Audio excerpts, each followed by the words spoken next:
48. But more than 41. I want to thank you so much for coming. Maybe you could introduce yourself, a little bit of your history, and share a few words, and then we always like to have a bit of Q&A at the end. A little bit of time, so thank you. Thank you. Thank you very much, everybody, for coming. Hare Krishna.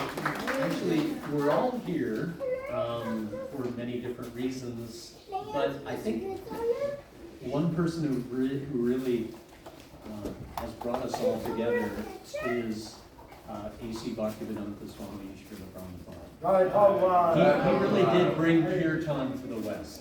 There was nobody else doing kirtan. There were many other yoga groups and things, but everybody was chanting Om, and, thinking about the impersonal absolute truth. And the impersonal is a part of the absolute truth, but it's only just a part. And the full understanding is that there is a person behind everything.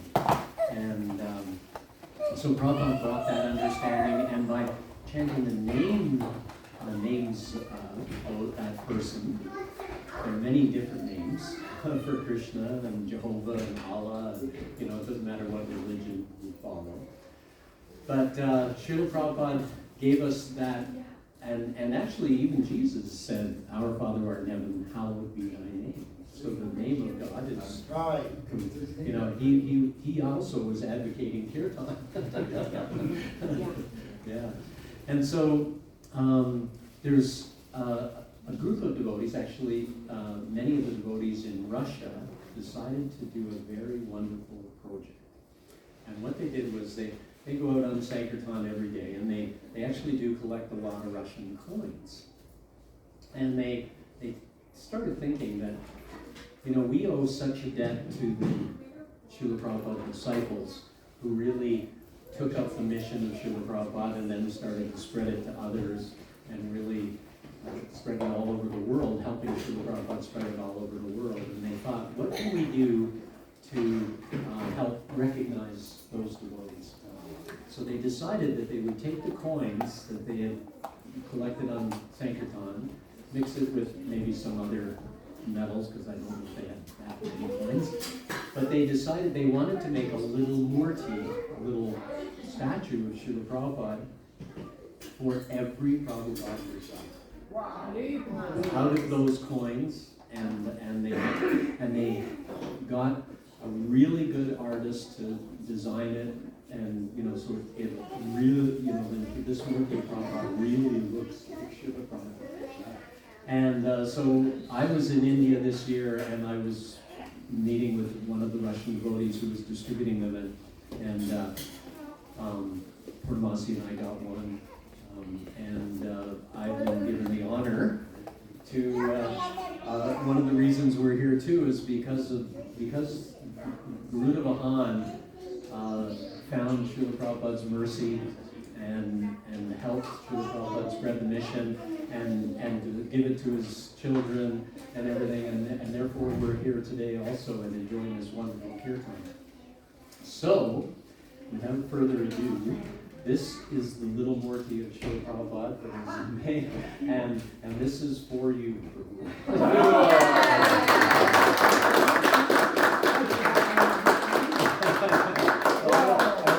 Shall we have a look and see? Yeah. He's definitely worth seeing. It's really, and if you can take pictures of this and maybe send them to me later, because the Russian devotees are actually being very enlivened seeing pictures of the devotees getting here. Here, somebody has to. Prabhu, how long were they collecting these coins? Well, for many years. Yeah, this is a long period of So time. these are made out of Russian coins. Yeah, I think they had the idea quite a few years ago, but you can see in the Prabhupada comes with his own sort of little thing, and this is Prabhupada sitting in the Radha Damodar temple in Vrindavan, where he stayed for many years, studying Bhaktisiddhanta's books and everything, and writing. He wrote a translation of the Bhagavad Gita, which was lost, and then he had to do another one. But he was sitting in this temple, and then this is also a picture of Prabhupada sitting under the tree in New York City with a number of devotees.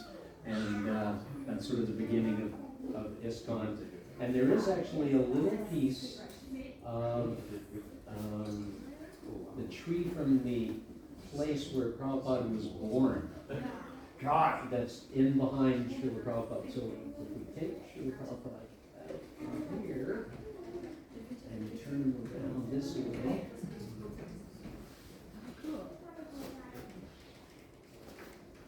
There is. Raj, you don't probably, oh, that's really nice looking. He is really, Really detailed, eh? very, very detailed. Now, is that a piece of that tree? Yes, that's a piece of the tree. There's a piece of it. There's nothing left of that tree after they tore it all down.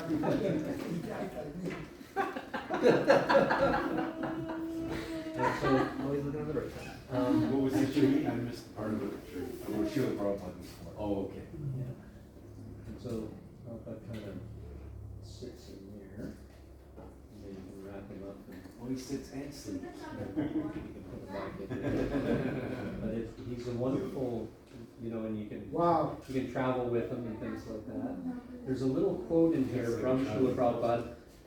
So far as I am concerned in relationships with my disciples, you are so kindly cooperating with me in the matter of rendering service to my spiritual masters.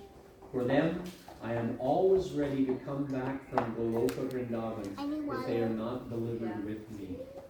God. I'm grateful. That is the promise of the spiritual master, that he will come back to save all his disciples. So Srila Prabhupada was definitely, so there you go. Well, thank you very, very much.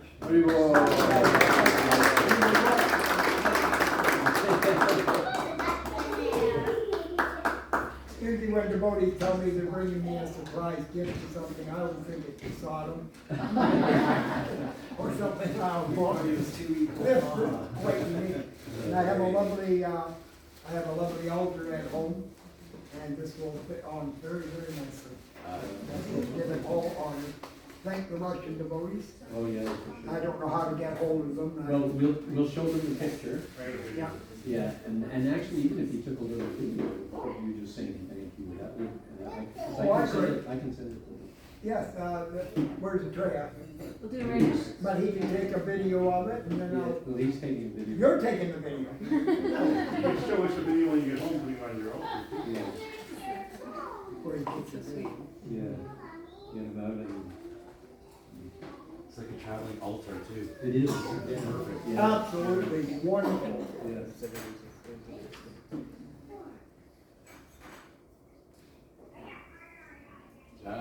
Jai Srila Prabhupada. Thank you.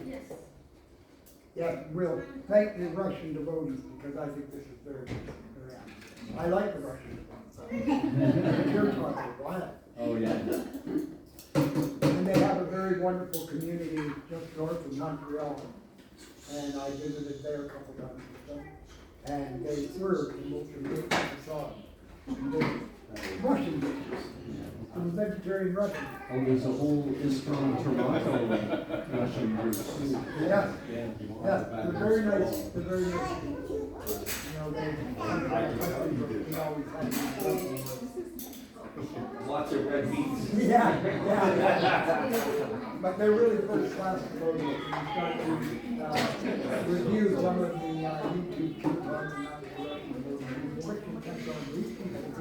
Which kind of sets up also a little bit of what I might want to speak about today, is that we all, first I feel just to introduce myself a little bit. I joined ISKCON in April of 1974.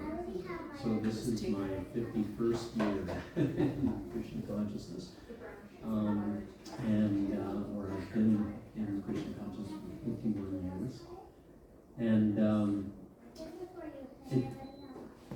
before joining the movement, I had searched for spiritual life in some way, and I read a bunch of different books, you know, Autobiography of a Yogi, Be Here Now, and a number of those books.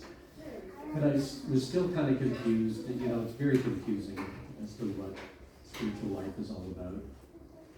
And I remember one night after a conversation with some parents of a friend of mine, they had asked me what I wanted to do with my life, and I said, I really want to try to find out what life is about and share that with others. That was actually what I said. And they said, oh, well, that sounds all very good, but pretty soon the commercial machine will swallow you up and spit you.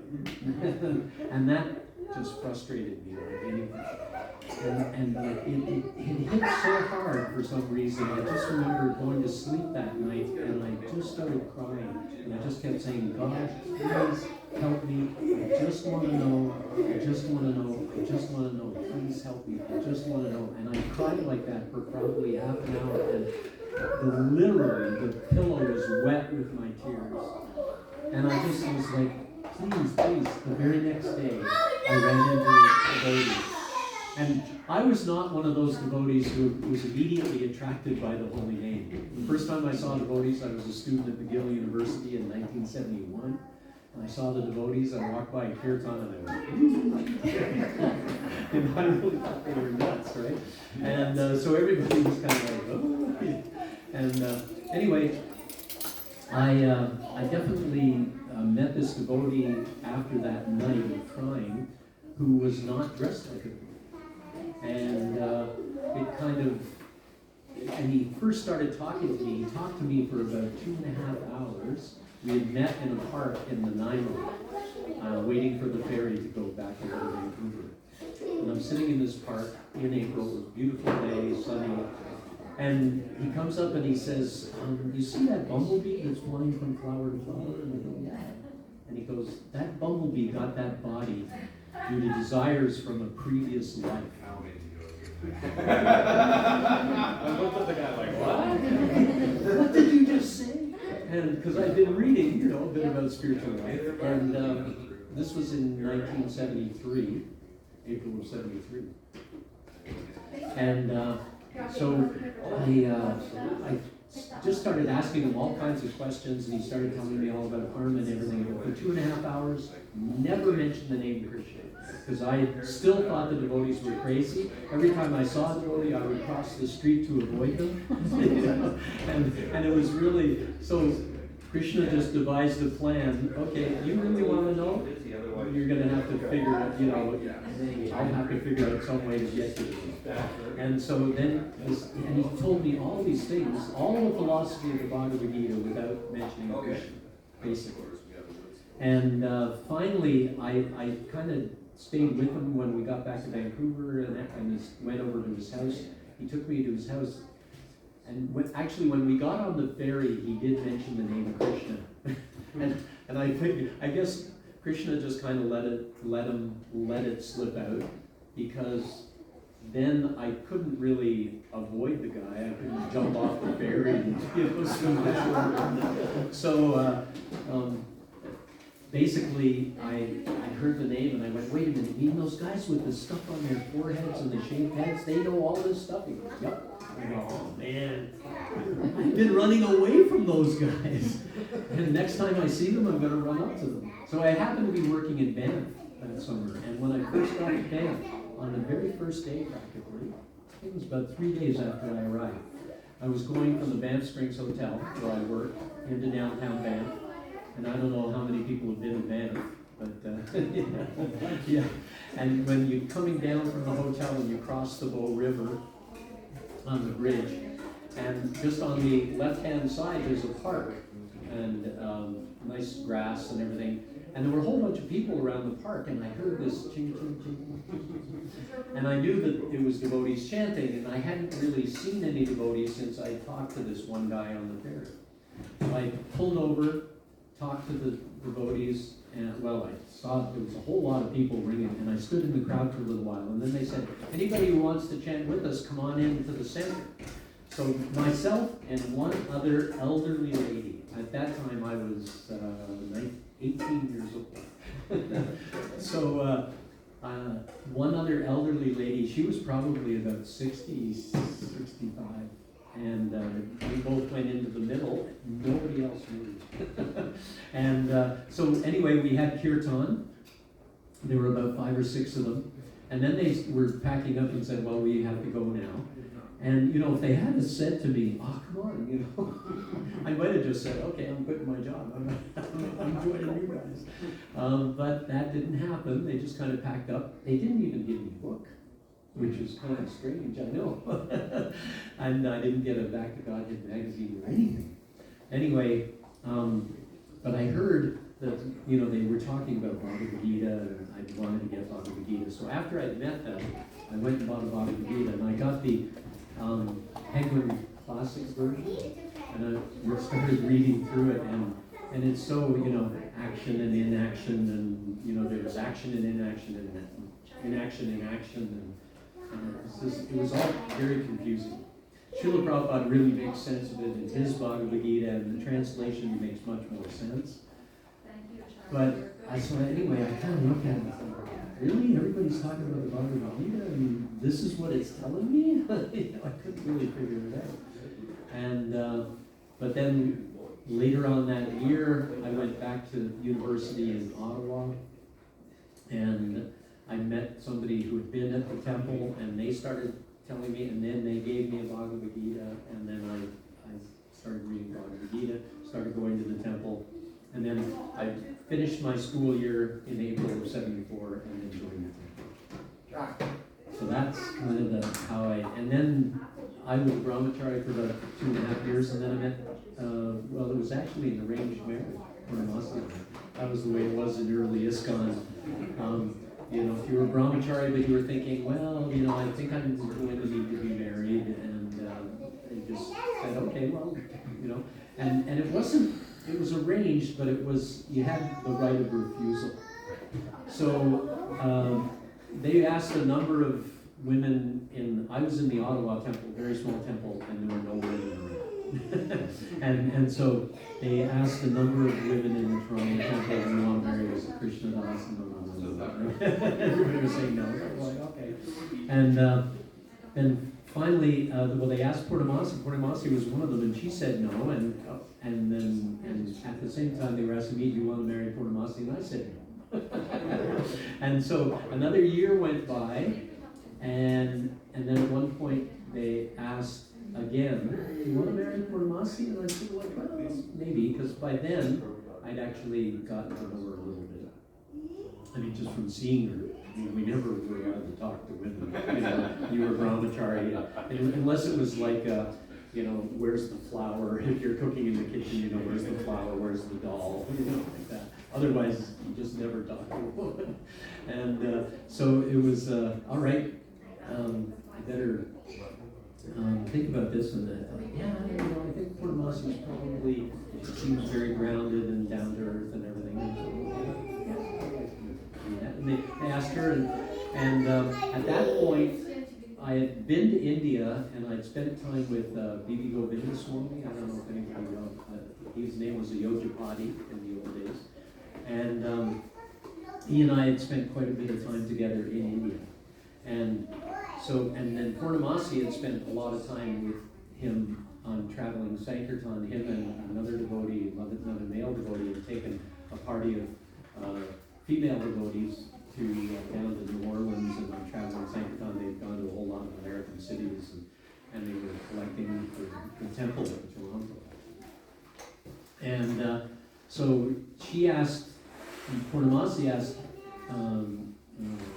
Yojapati at the time, you know, what do you think about Krishnadas? And I mean, I hate to kind of say this because he said, well, you know, Krishnadas seems like a pretty good guy. He's, you know, very mature, and he's got a good head on his shoulders, and I think you guys would probably get along. And then he said, and usually I don't say this, but if Purnamasi was here, I'd get her to say it. but he said to her, besides, Purnamasi, you ain't no spring chicken. Purnamasi is a couple of years older than me.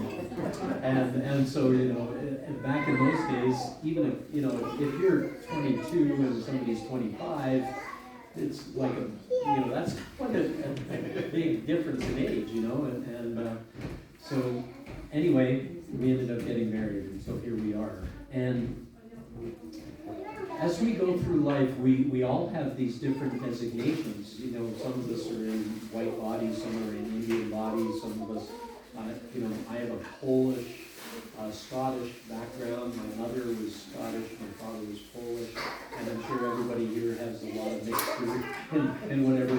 You know, they have all those genetic things nowadays. You can find out all the mixtures of your genes and everything else. But we all have these designations. We all tend to identify ourselves in one way or another to distinguish ourselves from other people. And we all have things that distinguish us from everybody else. And we start to think that I'm special because of this. But actually, the Bhagavad Gita tells us that we are all spirit souls. And Vidyavanaya Sampane, a learned person, a Vidya, somebody who has transcendental knowledge, he sees with equal vision. He only sees the soul within everybody. Now the soul is actually distinct from everybody else, but that's actually the perfect relationship that one can have with other people if you actually are functioning on the platform of the soul. As soon as we start to function on the platform of the body, then we have all kinds of difficulties, because our bodies have desires and needs and wants. You know, our gross and subtle bodies have, you know, so many things, that, you know, baggage that comes along with it, right? And it just, we have so many difficulties, and groups of people that identify together, like all the Americans and all the Russians or the Africans or the Indians, you know, and they all think, well, this is our group, and we'll stick together and we'll fight anybody. It's just like that. You see all those signs. I was driving here today, and you see a lot of people have all those up signs. You know, it's just like Americans, Canadians. You know, we all are distinguishing ourselves from one another. But actually, if we truly had transcendental knowledge, we would be able to see that all these designations are actually what is causing so much strife and difficulty in the world. And even on a personal level, my designation as a material body is causing me strife. I mean, we're all looking for comfort. The last 3 days, I've had no electricity in our house. The storm had knocked out one of the wires, and it showed up actually after the storm, about 4 or 5 days after. One of the wires just broke loose when we had that heavy wind that came through here. And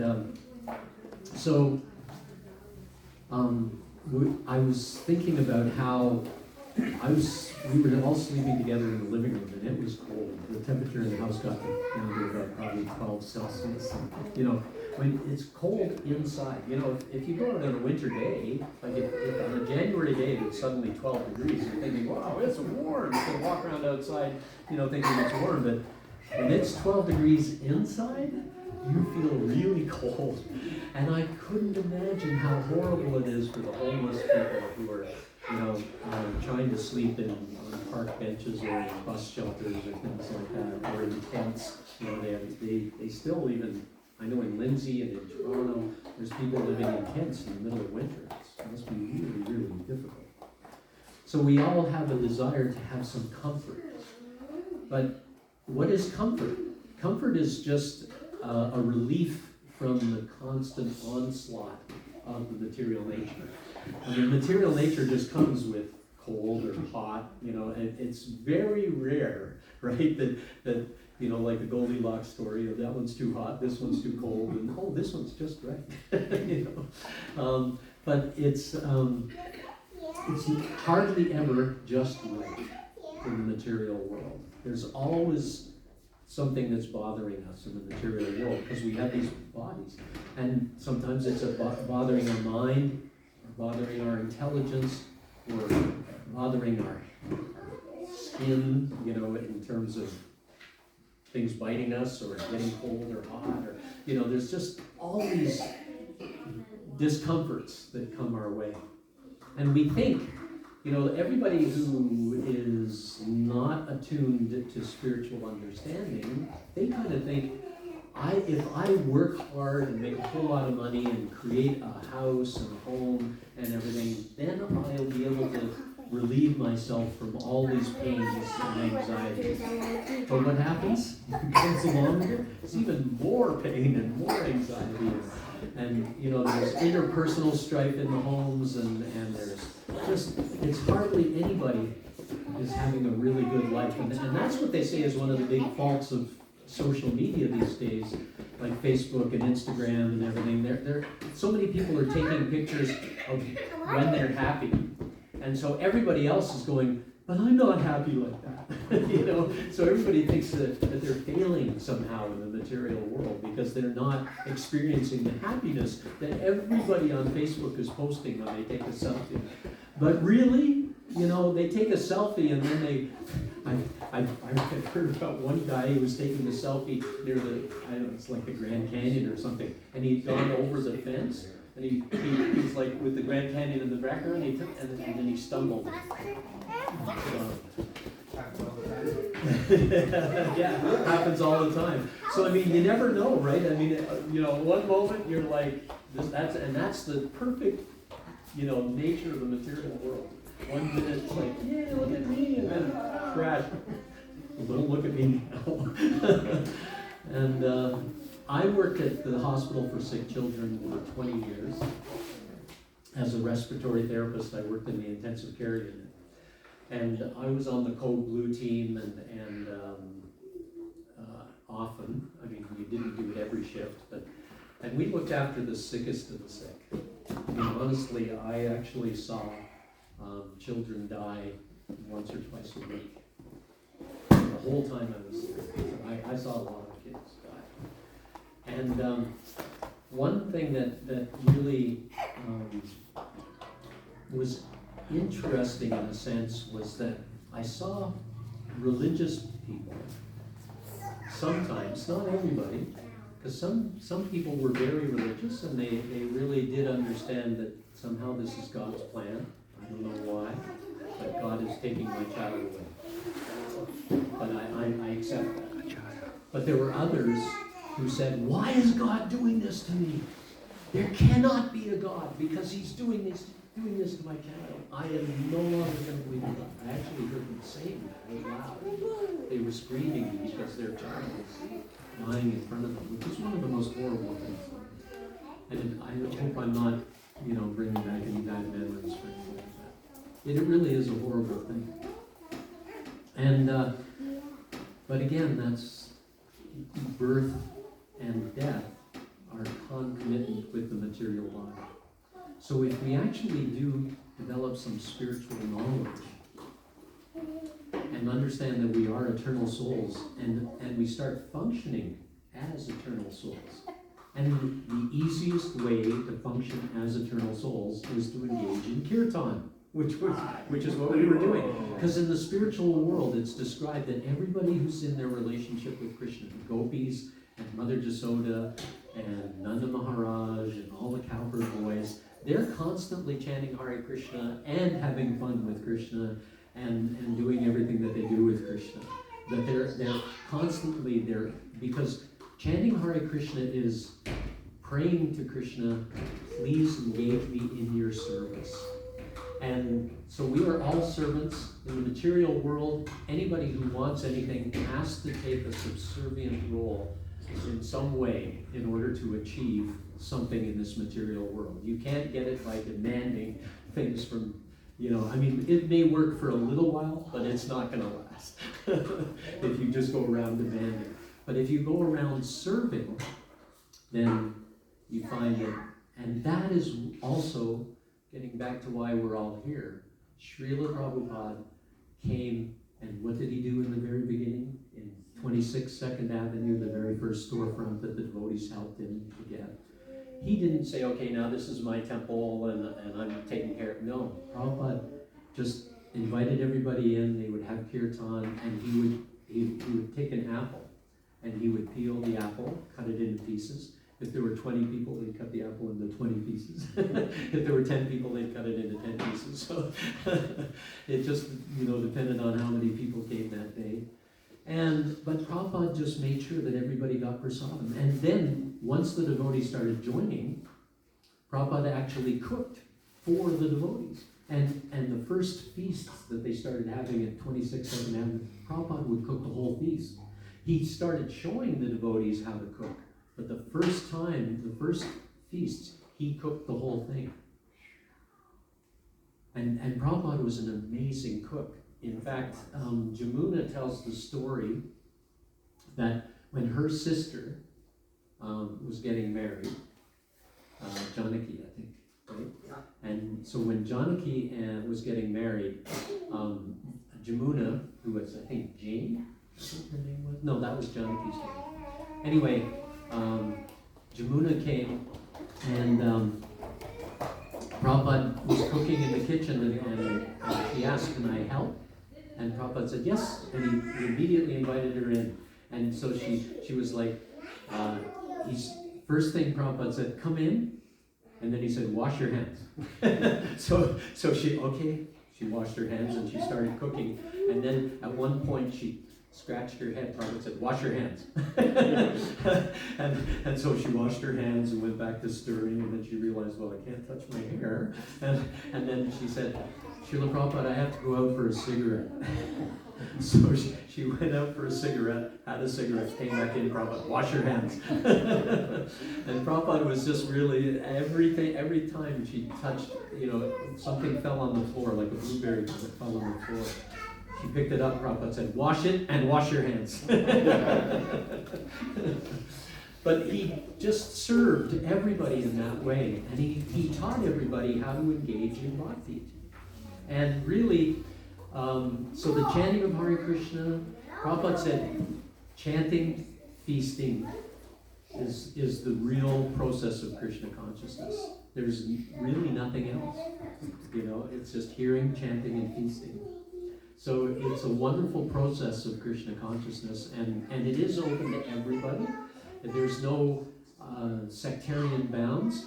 In fact, I ran into a Catholic priest. We were just coming back from India, and on the airplane I ran into a Catholic priest coming back on the plane between Dubai and Toronto. And they were questioning me about my adherence to Krishna consciousness, and I said, actually, I don't feel like I've given up my Catholic faith at all, because, Jesus said, "Do this in remembrance of me." So everything is to remember God and to remember how to serve God and like that. And I just feel that I'm doing that every single day now, even more than I did when I was a Catholic. And I used to actually, even growing up, I used to read the epistle every day, or every Sunday. They have the epistle that's read by somebody in the audience, but generally they liked the way I read, so I started reading it like every Sunday. And then the priest would give the gospel and the sermon. And so I just told him, I said, I'm actually remembering God more now than I was before, but I fully understand that Jesus, came to give kirtan and chanting the holy name, glorifying our Father who art in heaven, hallowed be thy name. But I said, towards the end, it sort of says, "Give us this day our daily bread." It's kind of like, am I ordering God to do something?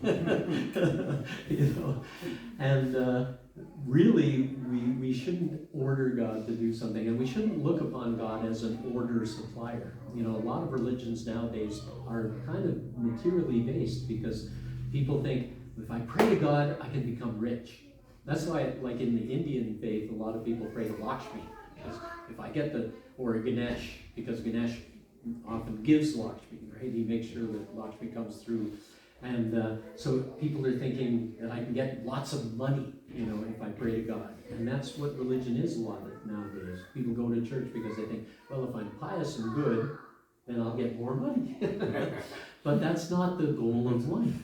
The goal of life is to actually understand that we have nothing to do with this material world except to utilize it in God's service.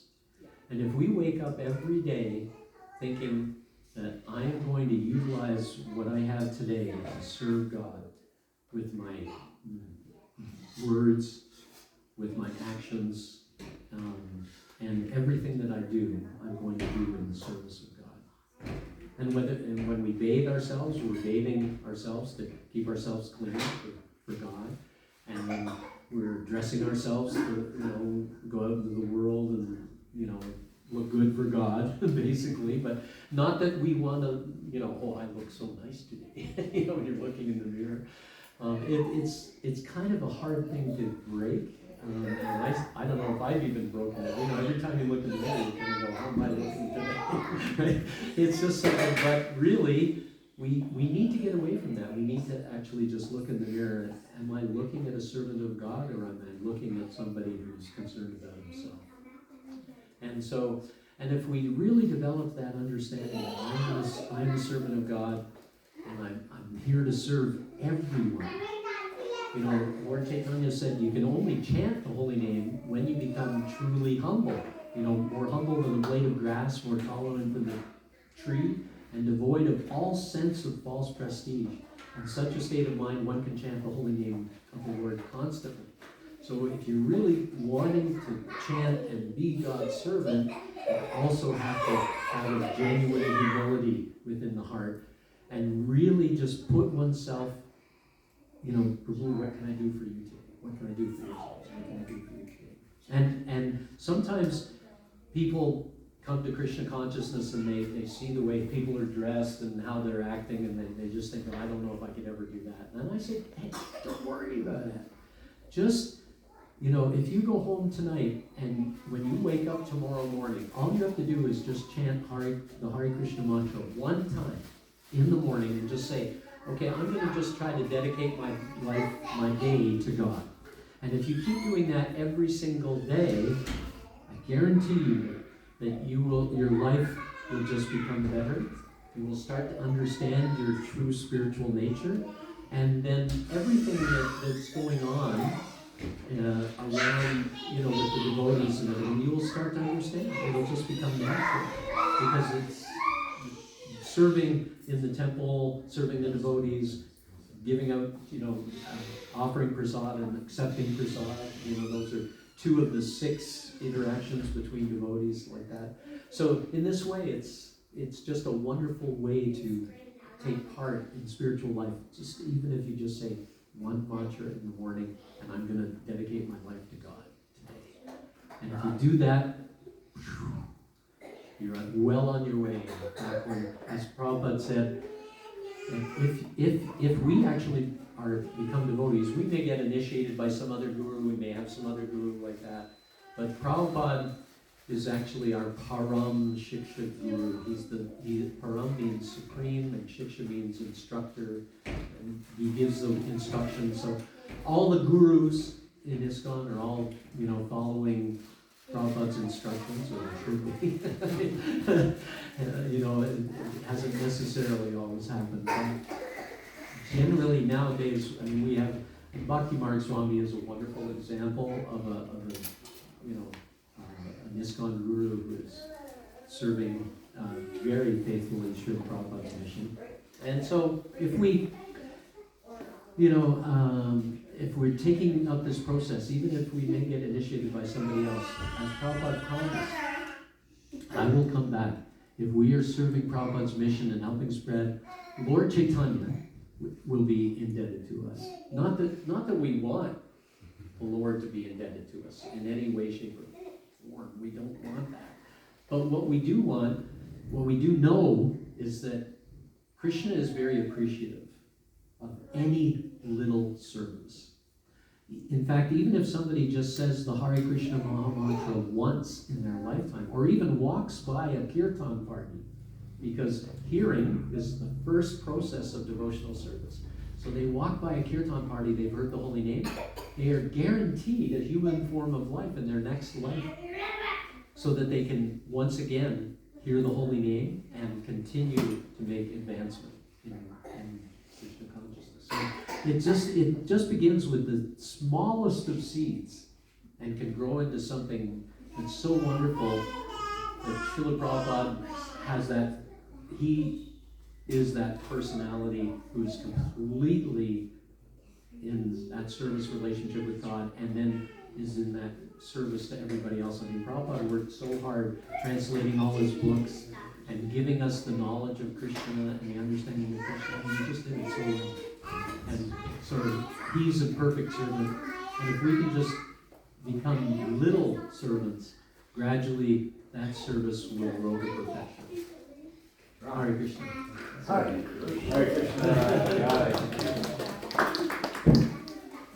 Any questions, comments? And you can ask me anything and I'll try to answer.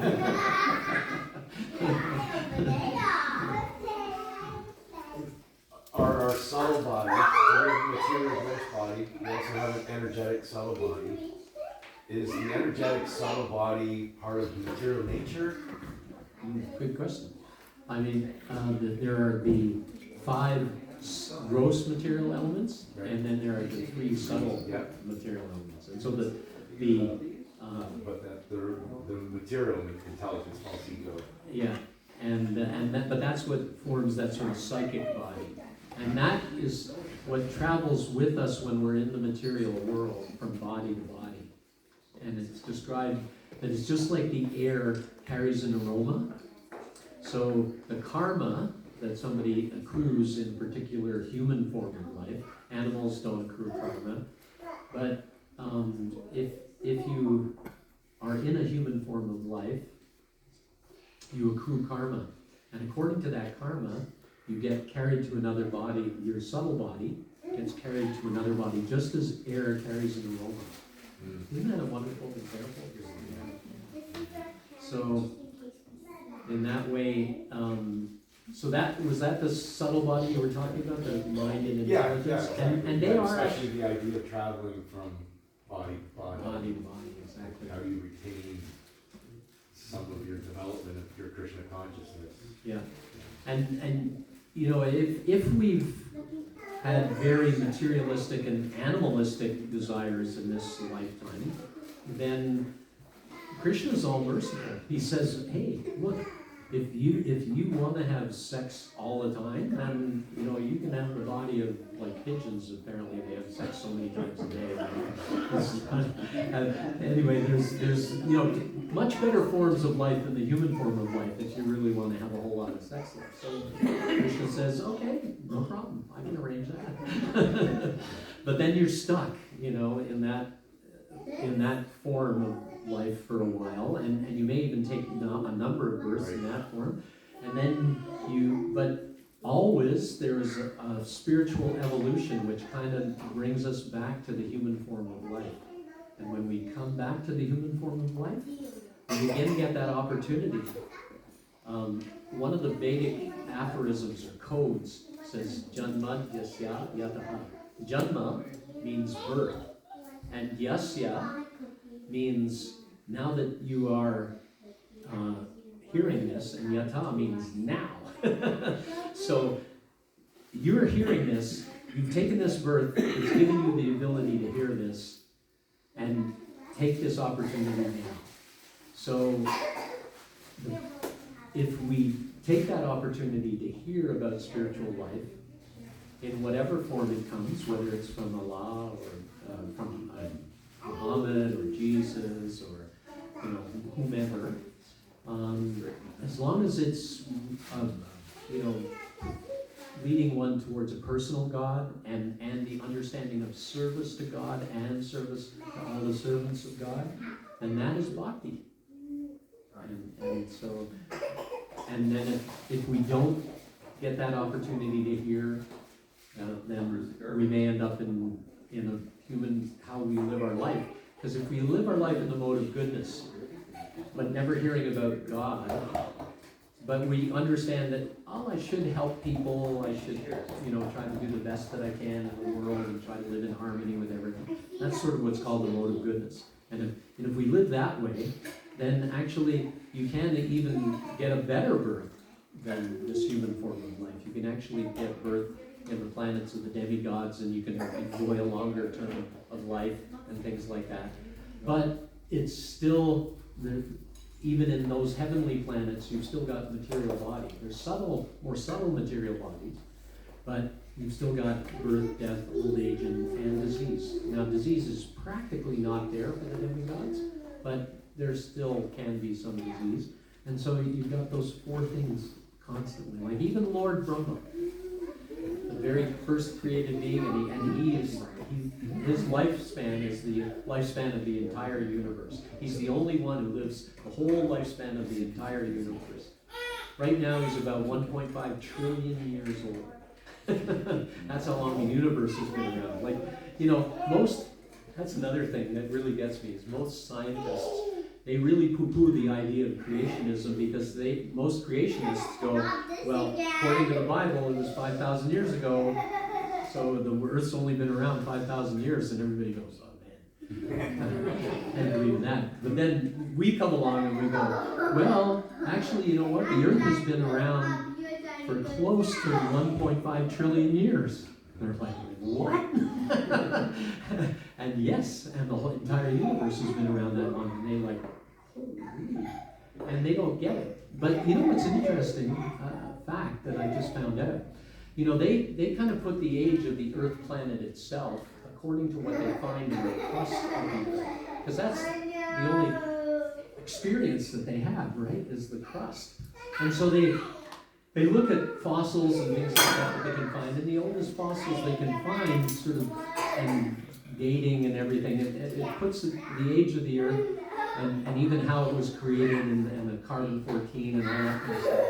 And it pegs the Earth's age at about, 7 billion, anywhere from 7 to 9 billion years. Actually, what happens, I figured out that if the crust is always moving, earthquakes, right? And it's constantly changing. And actually, the cycle that it takes to change is about 9 billion years. Which is really quite interesting. So, you know, they can only see 9 billion years in the past. And so scientists with their very limited vision, Prabhupada and the Vedas actually compare it to being like a frog in a well. You know, and the frog in the well is this one frog comes from a pond somewhere else, and he goes, you know what? And my pond is pretty big, and it's bigger than your well. I've been to the Pacific Ocean, and it's huge. I mean, I can see zillions of ponds of water in there.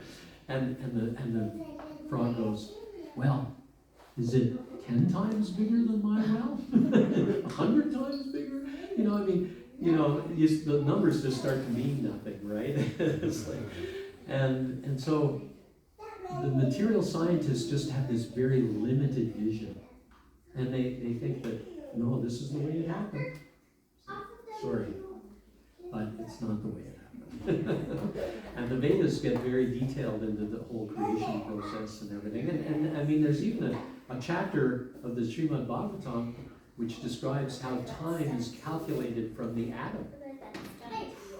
You know, it's the sun crossing over. It actually describes a hexaton. A hexaton, they say, is one of the 6 atoms put together. You get a hexaton. And a hexaton is the smallest one that can be seen with the naked eye. I mean, you know, you always think, what, you see that? But have you ever sort of seen when the sun's rays are coming in? And it's actually described like this in the Bhagavatam. The sun's rays are coming in through a window, and the smallest, very, very smallest particle that you see in that, that's actually floating upwards. I mean, a lot of them are floating upwards, and some of them bigger than others. But the very smallest one that can be seen is a hexaton, because the light is reflecting off it from the sun. So, and the amount of time that it takes for the sun to move across a hexagon is a particular division of a second. I can't remember what it is, but it is a particular. And then actually you put so many of those, and the Bhagavatam describes, you put so many of those bits of time together and you get a second. I can't remember if it's 1/64th or 1,000th, or I can't remember, but it's a particular number.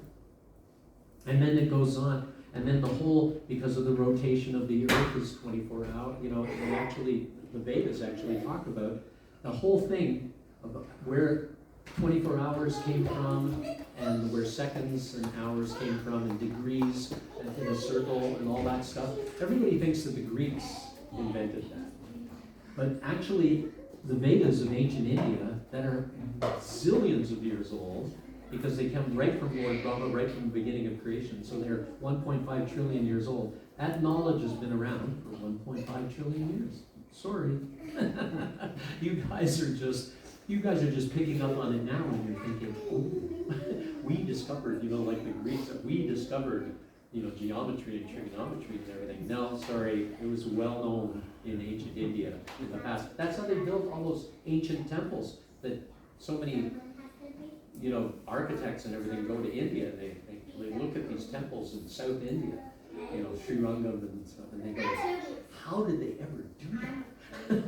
And there's all kinds of different ways, like mantra and everything, you can manipulate the material energy, and so they built those temples by sound vibration. Because sound, everything has a vibration. Everybody knows that. Even right down into the atom, the electrons and neutrons and everything, they're all vibrating. And so you just have to, if you hit the right sound, you can control material nature. In Kali Yuga, we don't have it, because it takes a long time of study and practice and everything to actually be able to get to that level of being able to control material nature by sound. But it can happen. And it was done in previous ages where people lived a lot longer. So we've actually, there's a nice book out there written by a god brother of ours, Human Devolution, by Angus Ontario. And it actually talks about how humanity is actually going through a devolution. And that's what Kali Yuga is. It's actually a devolving of the human race. People in the past were much more intelligent, smarter, they knew more things, they could do more things. It was a much more harmonious living in service to God, and because of that, there wasn't as much bad karma. So the differences in heat and cold and everything didn't affect everybody as much, because everybody was living according to God's plan.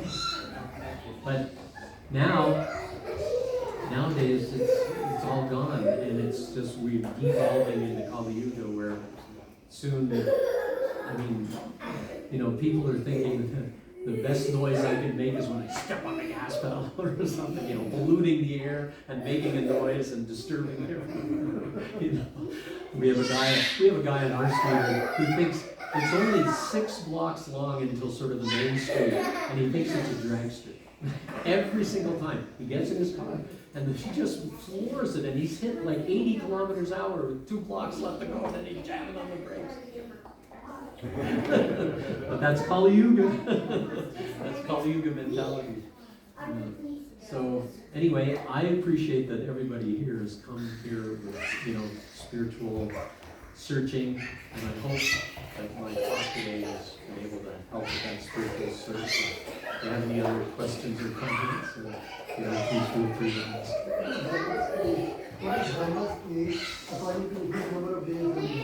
What is exactly Brahma's? Well, he's halfway through his life, so it's about 50 years in his time.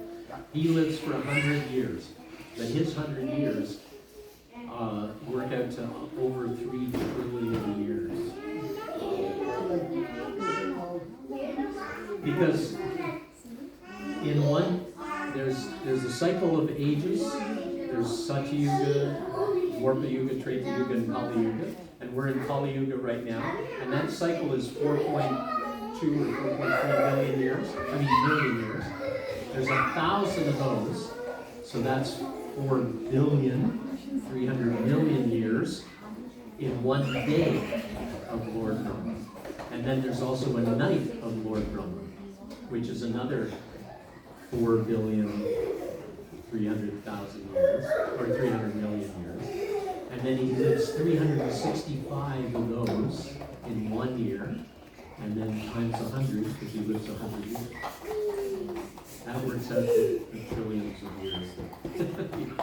3 point, something trillion years. What's that? Kalki comes, yeah, and he's scheduled to come in about 427,000 years. Because Kali Yuga is 432,000, and what's that? Yeah, and we're 5,000 years into it, so 427,000 today. And when he comes, I mean, imagine how much strife there is going on in the world today. And this is the age of quarrel and hypocrisy, and it only gets worse over the next 400, well, there's a little bit of a blip actually because of Lord Chaitanya's appearance 500 years ago, when actually, you know, the sort of age of enlightenment and everything started to happen in Europe and different parts around the world. Lord Chaitanya, that was corresponded with Lord Chaitanya's appearance on the planet. So a lot of auspicious things started to happen. And it's actually described that there will be a golden age for about 10,000 years, which will counteract a lot of the influence of Kali Yuga. But then again, it will start to deteriorate. But I mean, even now, even with Lord Chaitanya's appearing 500 years ago, I mean, you know, we're just experiencing so much strife in the world and anxiety, and I mean, you have somebody who's one of the most powerful men in the world, and there's 4 pillars of religion: truthfulness, austerity, mercy, and cleanliness. And it's described in the Bhagavatam that at the beginning of Kali Yuga, the first 3 are almost immediately gone. Nobody is clean anymore, nobody is merciful anymore, and no one's austere anymore. But truthfulness still has a bit of a foothold in Kali Yuga. But now look at somebody who never tells the truth, and who's one of the most powerful men in the world, and he never tells the truth, so nobody can trust him. And yet he's in charge of the nuclear arsenal. Somebody that you can't trust. I mean, I don't like to get political, but just because he's completely lost that quality of truthfulness, and it's now reverberating through all the people in the you've got close to half the population of the United States that are also thinking, oh, the president doesn't tell the truth, why do I have to tell the truth? They say truth is just because everybody expects truth from everybody. Yeah. It's not because everybody is getting it. So, like expecting the truth, because everybody wants to see Yeah, what the truth is. and now that's not happening. It's a very dangerous situation. If you get in the middle, like, if you get it there, then... Okay, the best part of the whole program, You can't make it.